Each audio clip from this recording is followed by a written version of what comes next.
So we're taking 5 seconds off the dance videos because my knees hurt. No, because I'm gonna make a philosophy video and I'm gonna try to make another kind of organic video that explains why it's hard to teach philosophy online.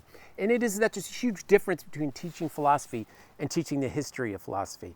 They're two dramatically different things because one is just regurgitating history and the other one is creating your own philosophy, whether it's based on someone else's, which it almost always is, especially in John Locke's case, or you maybe are thinking you're inventing something new, but even when that happens, you look back and you go, oh shit, Thomas Reid said the same thing 350 years ago, or 300 years ago, however fucking long ago it was.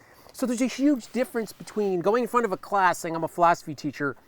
This is when Nietzsche was born. This is when John Stuart Mill was talking about women's rights or free speech or whatever the fuck he was talking about.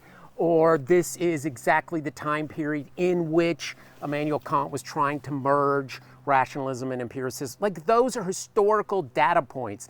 And it's very different than saying this is philosophy. So this is the first thing I want to say. There's a reason Socrates was dancing around like a lunatic in a tunic, whatever that thing's called. The reason Socrates did what he did is because he was engaging people, and you have to engage to do philosophy.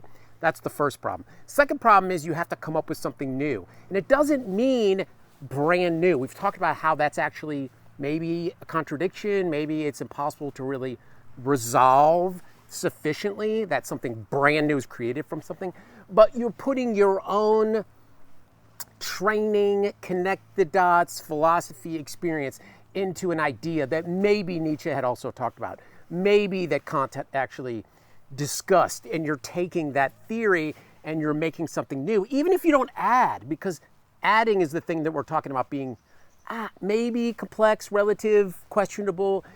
It's really about showing, doing, dancing. I hate to say dancing, bro, but that's what Thomas Reid said.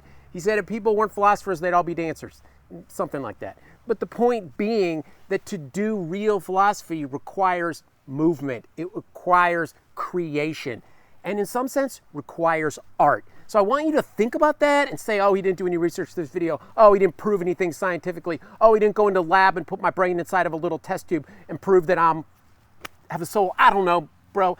Just listen to what I'm saying for 5 seconds. Let's move on. I'm gonna make another dance video. My knee still hurts. Fuck that.